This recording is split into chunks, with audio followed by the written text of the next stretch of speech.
Hey, Wes, welcome to the show. As a way of getting started, give us a little background on yourself.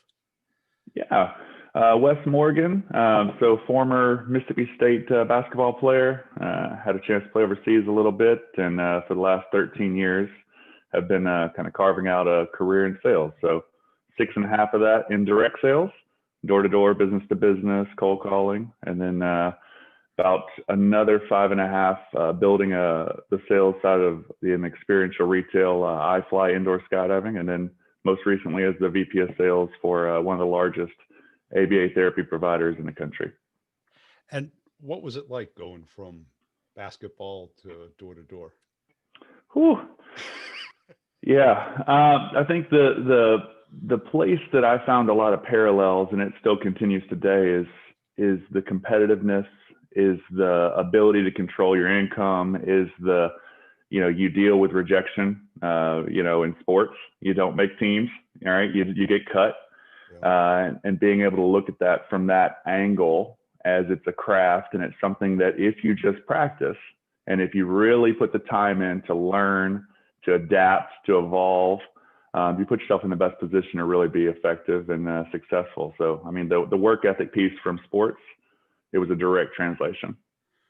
But it must have been challenging, because when you're knocking on someone's door and they look through that little peephole, they don't see your face, they see your belly button. Yeah. Well, over 7 foot tall. So absolutely, that's the only area they were seeing. So you would, and there's some hilarious stories where business to business was much easier, right? You would walk into a business and you controlled the narrative and you were much more in control of the situation. You knock on someone's home and you as a tall guy, you had all these different techniques. You'd take 3-4 steps back, you make yourself a little smaller. You're like, hey, nothing serious. And you would hear, and it's like, not coming out.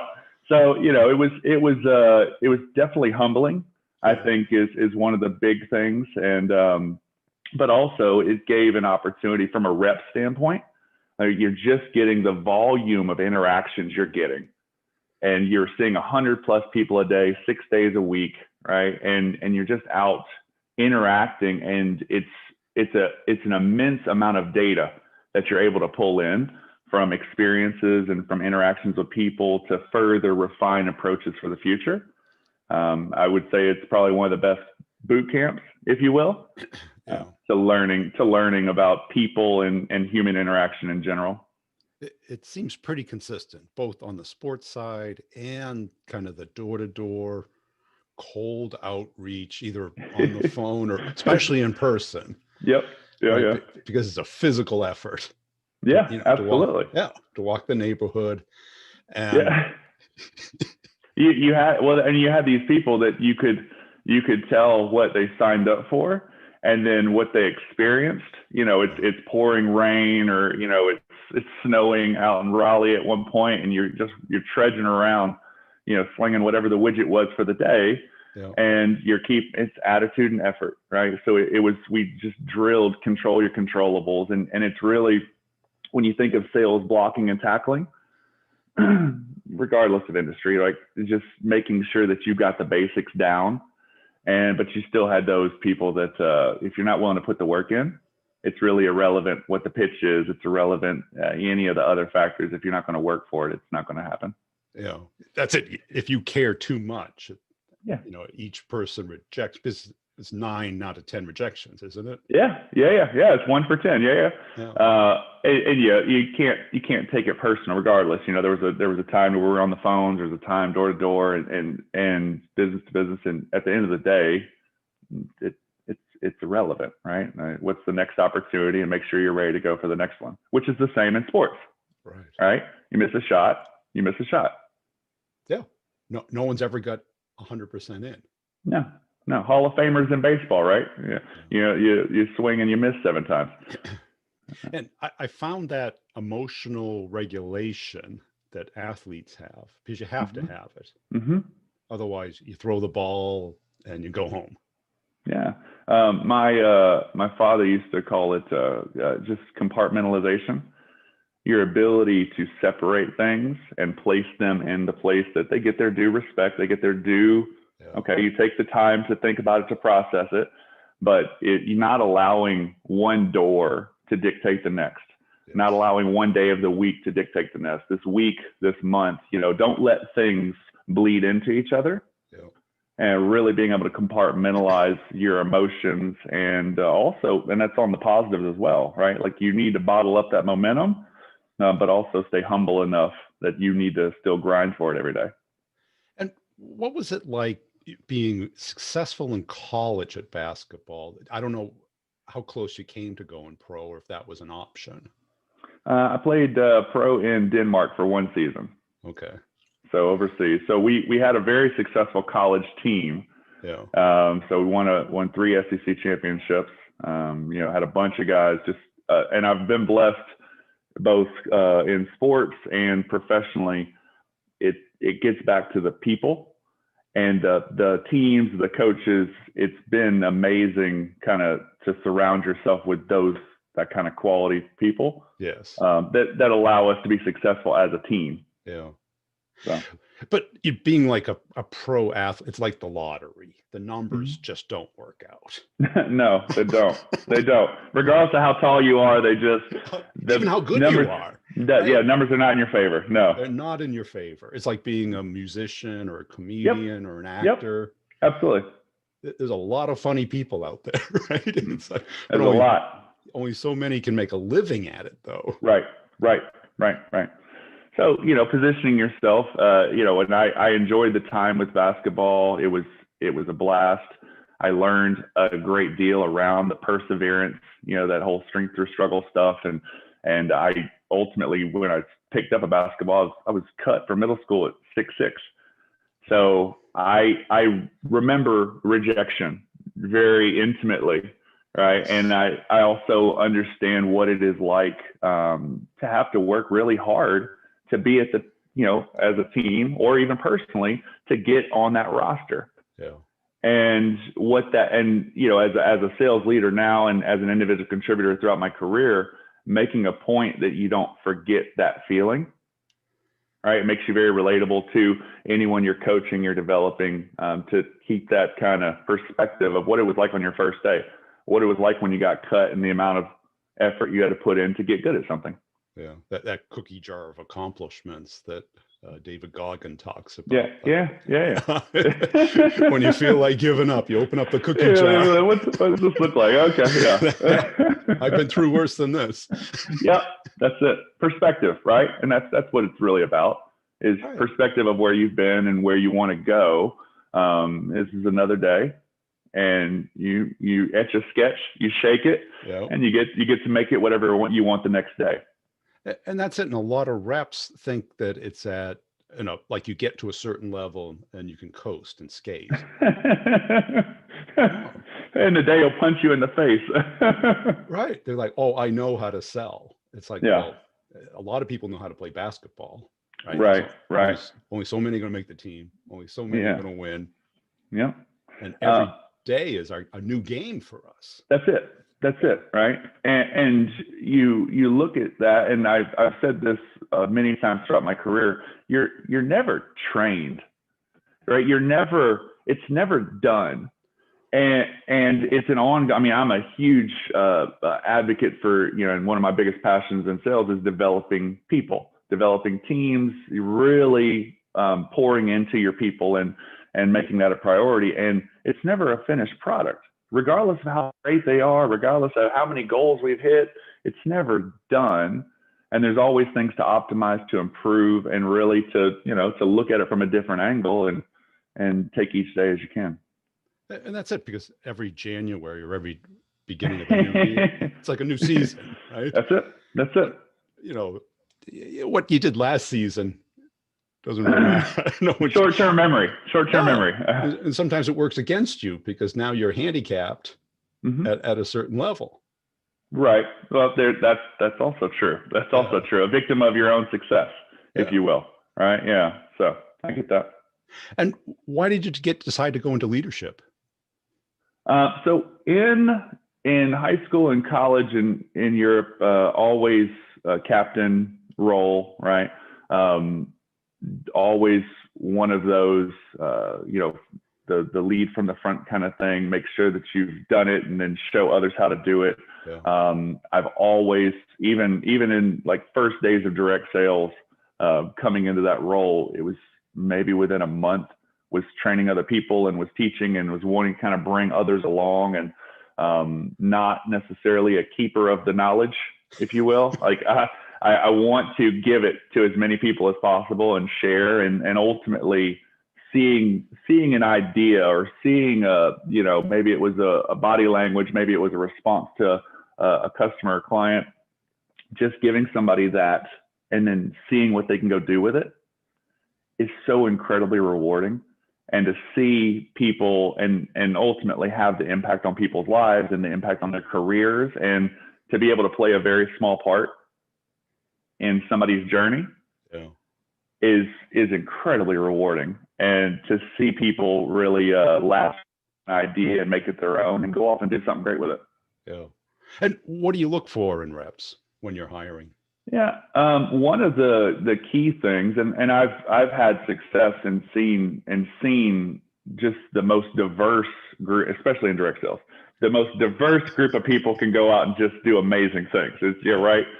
But attitude, effort. I kind of go back to those building blocks, and when I think of going through a resume or going through the interview process with somebody, is can they talk about their process? Right? Can they talk about what they do to be successful? How do they prepare to be successful? Because I don't think it's just in the action. I think so much of it's in the preparation. Yes. Right? Can they speak to difficulties and overcoming adversity? Personally, professionally, have you had to do difficult things? Can you speak about it? Yeah. And can you articulate, right? Like that I went through some storms. I had a heavy budget. I had an increase of X. I had something personally that went on. Here's how I navigated it. Here's what I went and did with it. And I think having people that, they've got the attitude, they're coachable, they're adaptable. Those are some of the things that jump out, because ultimately the skill side of it, you're going to have a base level of skill you need to have to do a role. Yeah. But I'm incredibly confident in myself, and I put a lot of onus on myself as a leader or a leader of people. It's my job to help train you.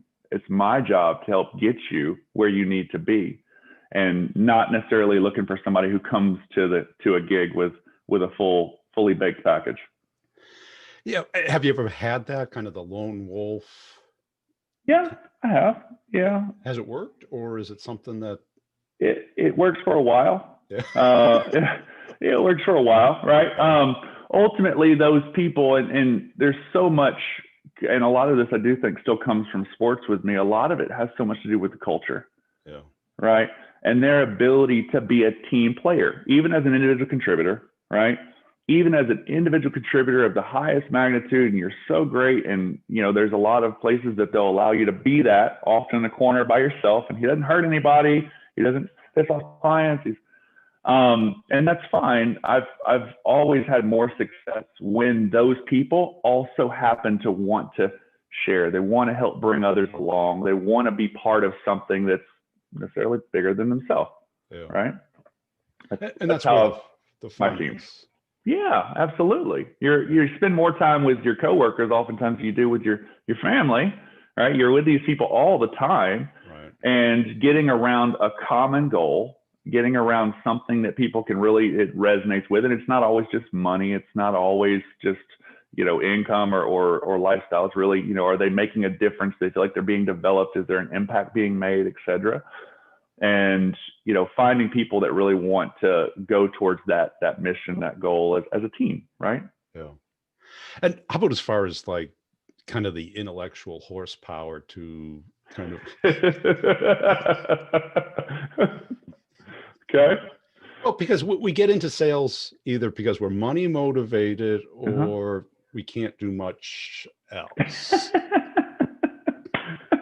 That was so well put. I don't. Yeah, no, I get it. When I think of the money motivated piece has always been, and especially in the direct sales side, it's commission only. You eat what you kill. Yeah. You got feast and famine for a lot of people, and if you're not selling, you're not there for very long. right? The turnover is extreme. Moving into, more of a quote unquote corporate setting and that experiential retail over at iFly, the quality of candidates was different, right? You have salary and bonuses, et cetera.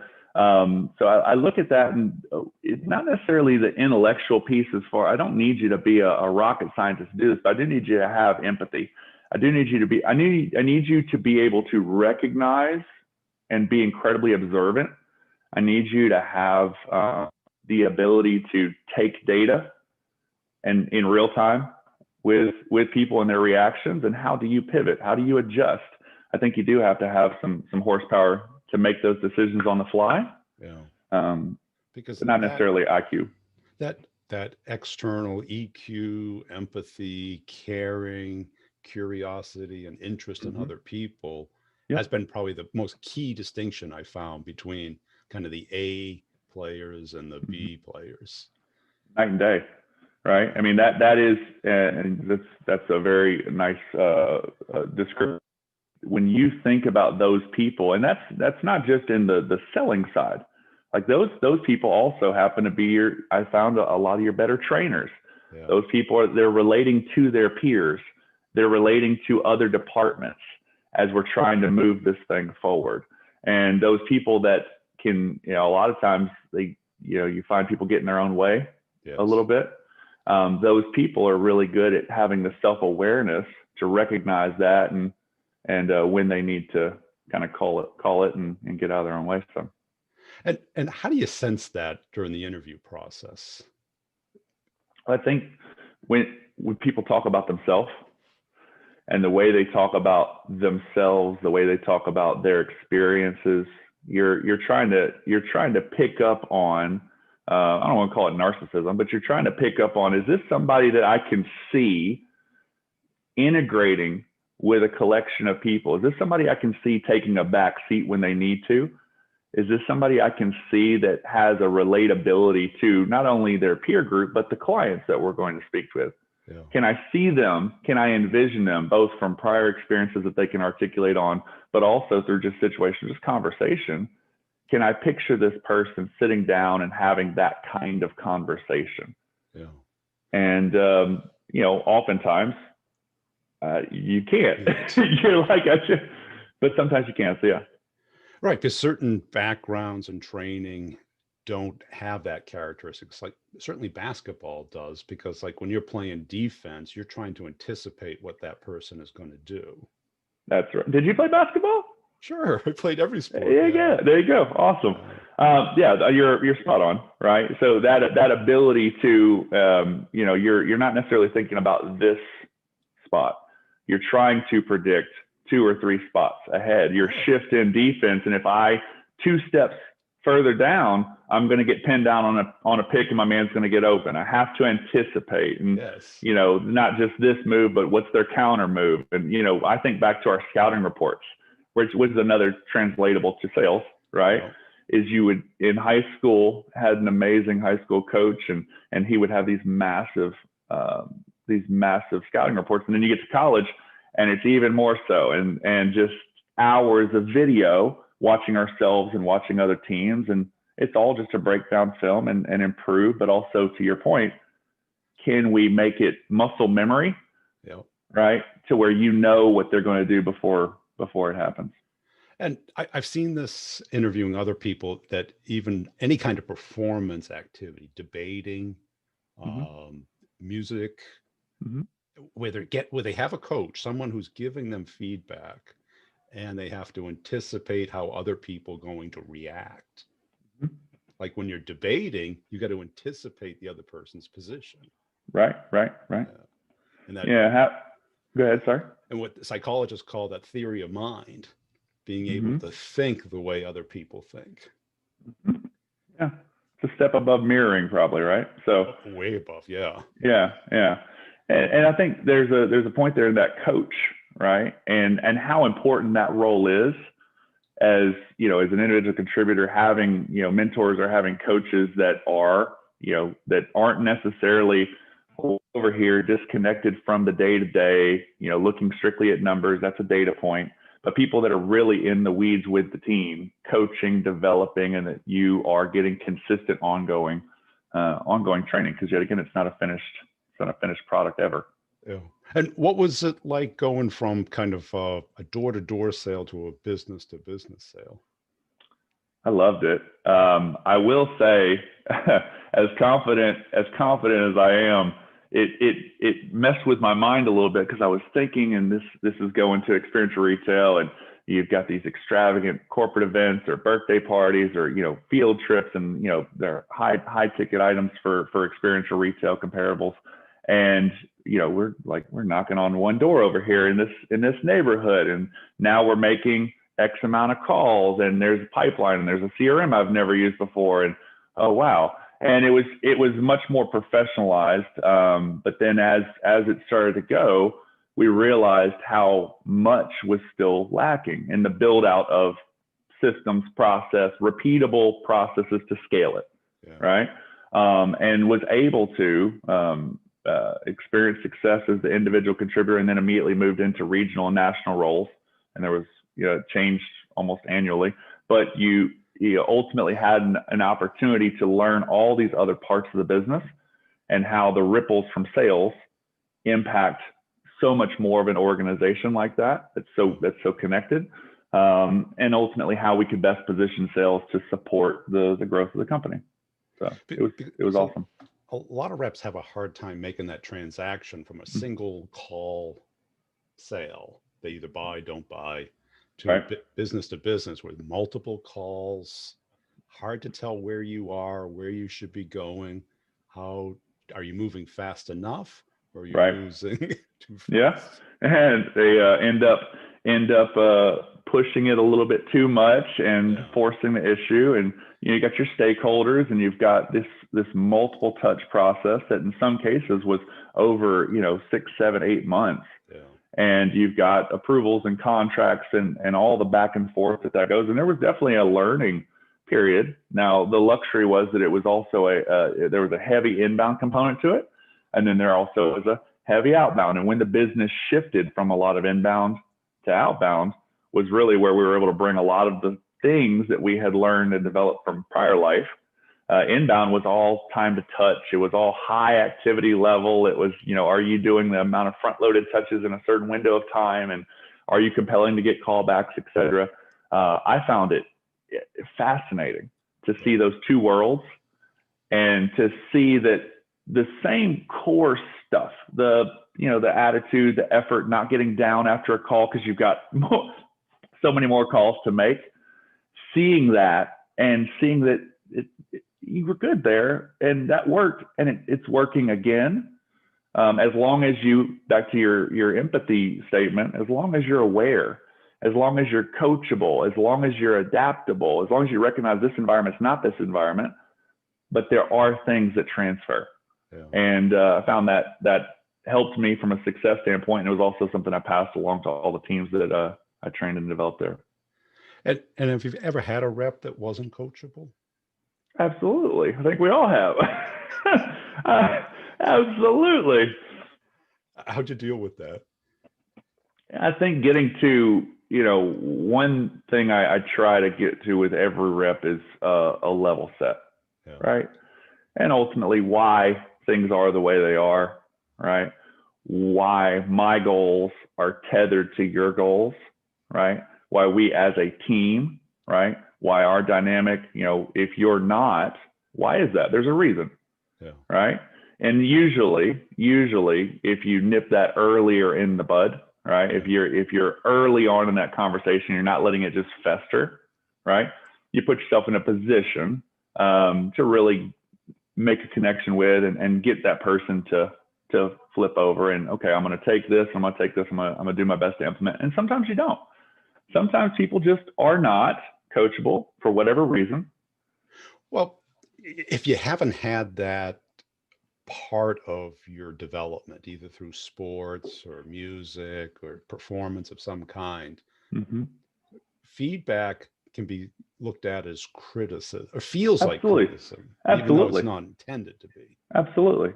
Right. And how you as a leader, right? When you frame up, in the very beginning of someone's career, and this is really in the onboarding and interview process, right? Of the kind of organization, the kind of leader that I am, ongoing, regular feedback. It's going to happen. Here's the standard scheduled meetings. Here's the end of shifts.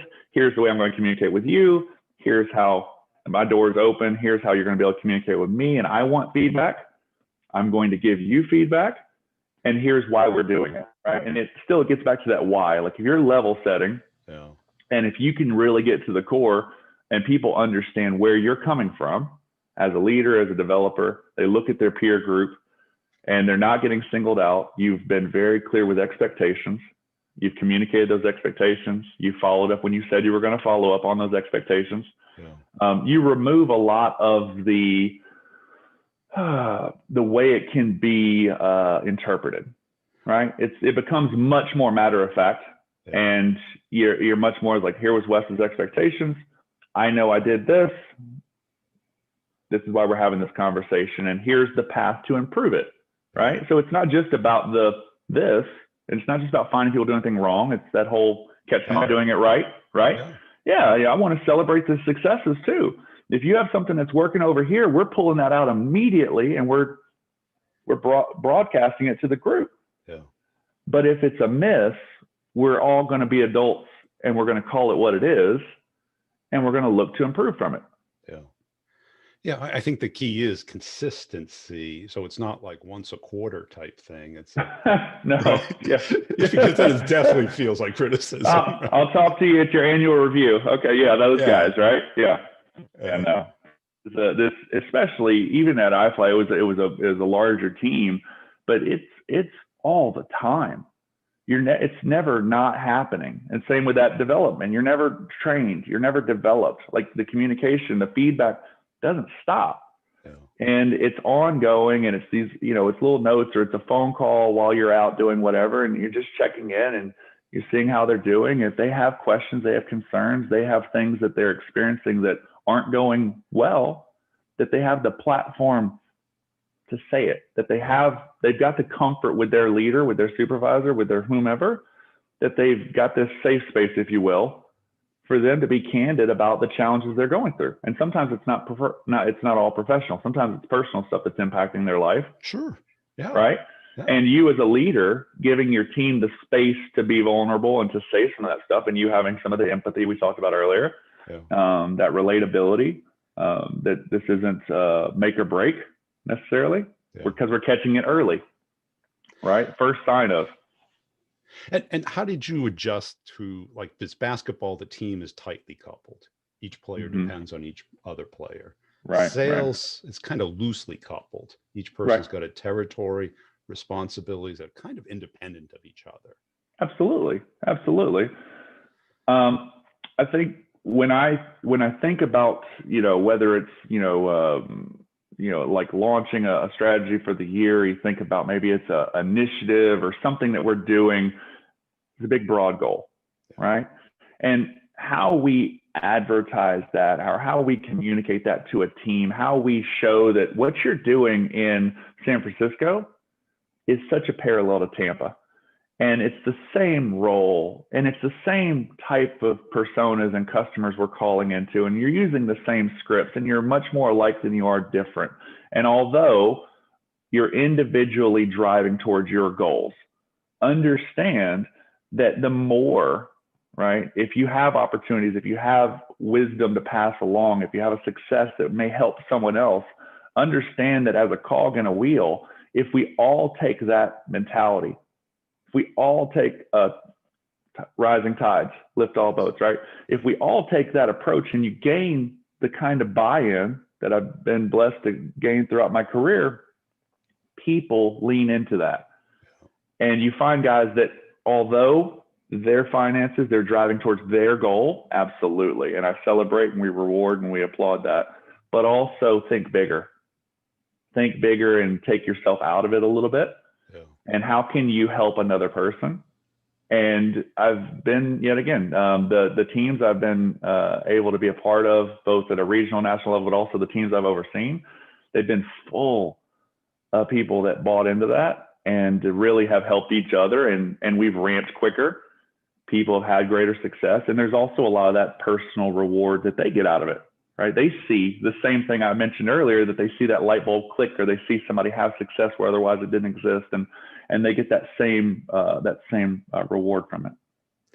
And how do you avoid the administrative trap of being a leader?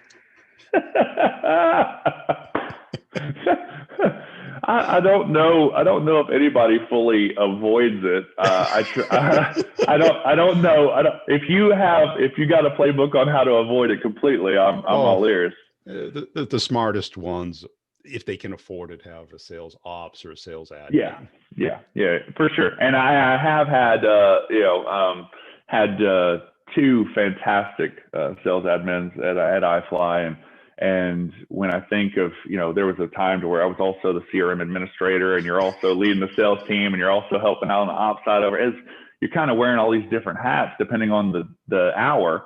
And, having somebody in that role that's competent, but it goes back to some of the same things looking for from a sales team. Is this person take ownership?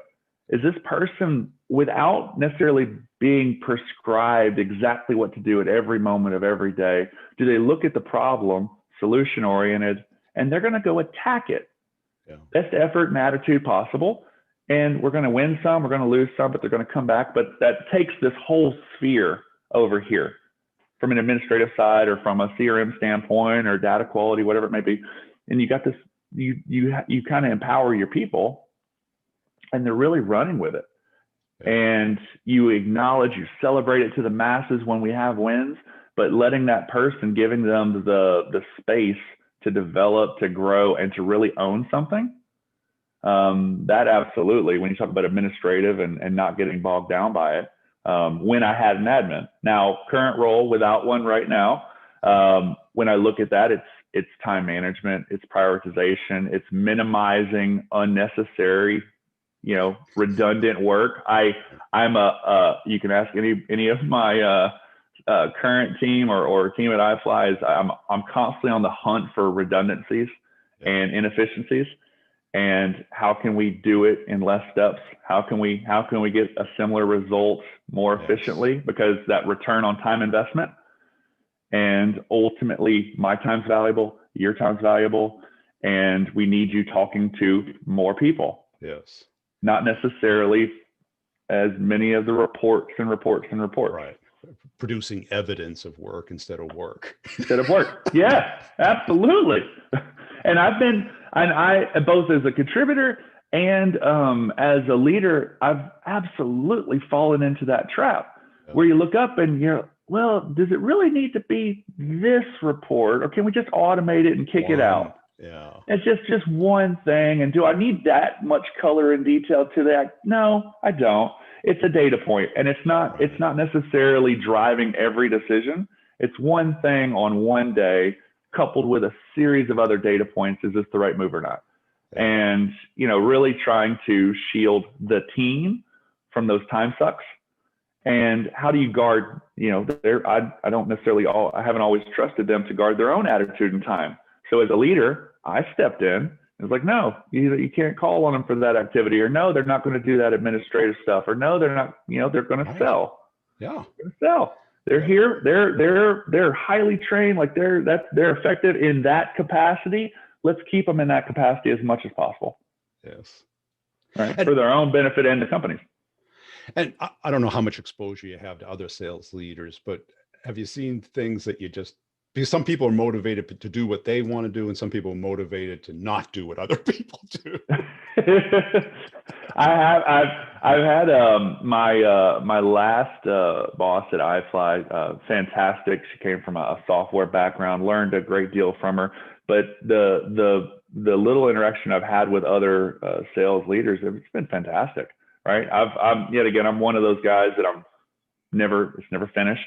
Constantly trying to develop, trying to learn, trying to take, okay, does that work here? Okay, let's pick that. Let's try and dabble all the time, right? Always looking to learn and grow from it, and always picking up stuff, right? So yeah, haven't had the unfortunate experience yet of the latter there, but it's all been positive so far. Cool. Appreciate your time today, Wes. If somebody wants to connect with you, where should they go? Yeah, you can find me on LinkedIn. Yeah. And are you looking for any reps or any help in anything? Yeah, not. We're gonna add 3 more positions next year. So we're gonna grow the team some in a third in Dallas, Oklahoma, and then a third towards the tail end of next year.